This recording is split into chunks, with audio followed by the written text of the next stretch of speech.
तरीके से जितनी उपयोगिता इस समय मराठा राजनीति की है और महाराष्ट्र की जैसे इंपॉर्टेंस बनी हुई है, उसमें शरद पवार निश्चित रूप से देश के पैमाने पर एक बड़े स्तंभ है हमारे।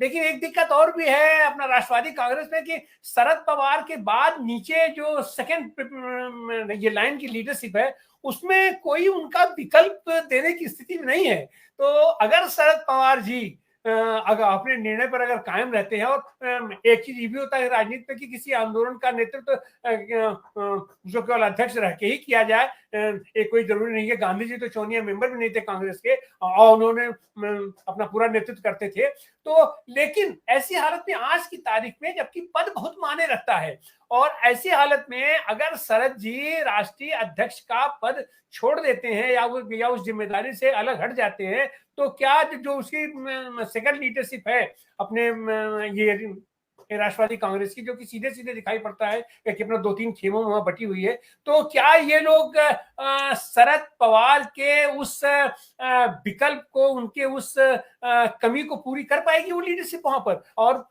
जिस तरीके से अपनी उपयोगिता शरद पवार जी बनाए हुए हैं राष्ट्रीय राजनीति से लेकर के मराठा राजनीति तक, क्या उसमें लोग सफल हो पाएंगे हमारी राष्ट्रवादी कांग्रेस? विद्या चौहान जी। जी देखिए, मैं एक दो मुद्दे पे बोलना चाहूंगी कि जो उन्होंने पहले बात की, तो आपने जो कहा गुजरात और मराठा, ऐसा नहीं है। ये व्यापारी, जो धनवान व्यापारी है, वो गुजरात से जो आते हैं वो मोदी जी को सपोर्ट कर रहे हैं। आपने इसमें ये गुजरात का ये रोल है कि उनमें गुजरात के लोगों में ज्यादा व्यापार की ये है। और महाराष्ट्र में जो है वो मराठा जितने हैं उतने बहुजन समाज भी है, अल्पसंख्यक भी है। और जो शरद पवार साहब की राजनीति हो, शिवसेना की हो, कांग्रेस की हो, उसको भली भांति जानते हैं।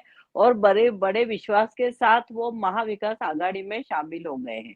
तो ये महाविकास आघाड़ी एक साथ बनी रहे, इसके लिए प्रयास होंगे। लेकिन इन्होंने जो इसके पहले कहा कि किसानों ने जो आंदोलन किया था उसमें काले कानून 3 थे, उसमें महाराष्ट्र में भी वही हो गया है।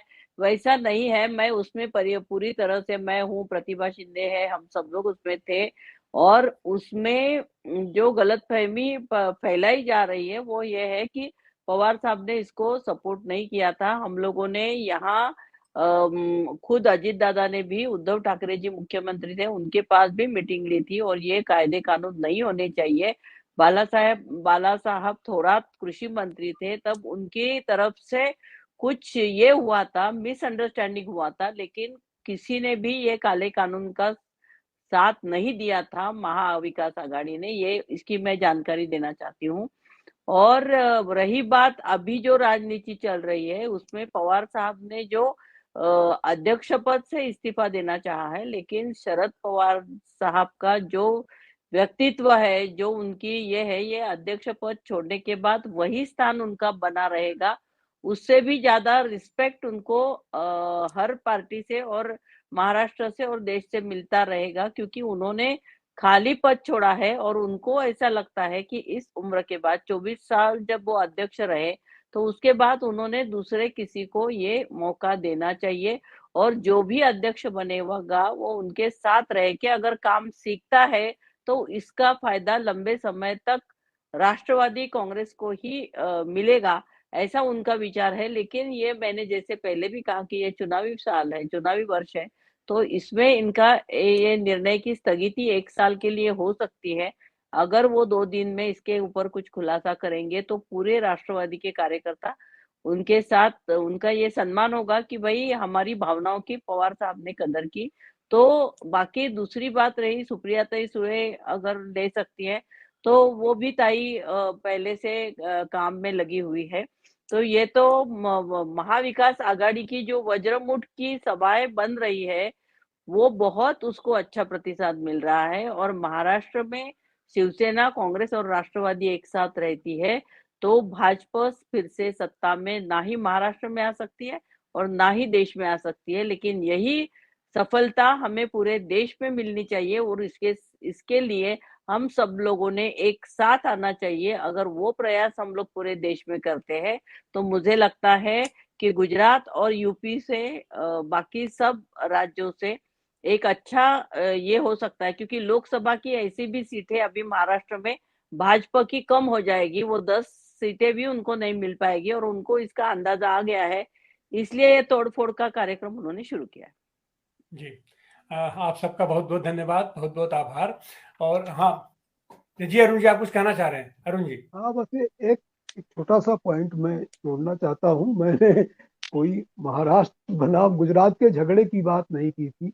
मैंने जी, 2 जी। हाँ, वो सिंबल्स बराबर लिए है, थे समझा। जी, और जी। गुजरात की राजनीति जो है प्योर कैपिटलिस्ट पॉलिटिक्स है, जिसमें capitalist, yes, correct. Real social और पॉलिटिकल इश्यूज को सप्रेस किया जाता है, डाइवर्ट किया जाता है और फॉल्स इश्यूज को जो है वो सेंटर में लाया जाता है, उसको मुद्दा बनाया जाता है। उसकी तुलना में महाराष्ट्र की राजनीति से मुझे रियल इश्यूज के इमर्ज करने और सेकुलर इश्यूज के इमर्ज करने की पॉसिबिलिटी लगती है। वो एक फ्रेज है, सिंबल मराठा दांव जानती होंगी विद्या जी, शिंदे जी, ये बराबर है। मैडम भी जानते हैं।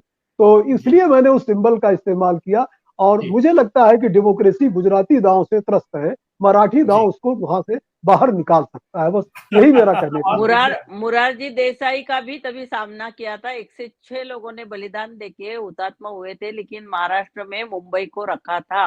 ये जी इतिहास है जी महाराष्ट्र का।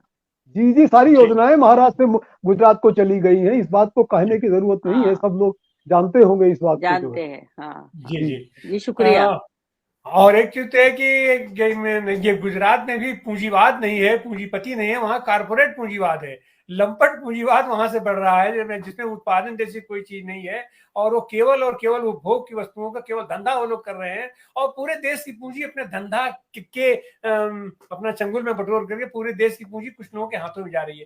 तो आज पहले के हमारे स्वतंत्रता आंदोलन में महात्मा गांधी और सरदार वल्लभ भाई पटेल जी ने इस देश को दिशा दिखाने का काम जी किया जी था और जी ये दोनों लोगों ने, गुजरात के मोदी और शाह ने, पूरे देश को बेचने का काम वो सतयुग था या कलयुग है विद्या जी? किया धन्यवाद लगा है। दिया है। आप सारे साथियों का बहुत बहुत धन्यवाद, बहुत बहुत आभार। हमारे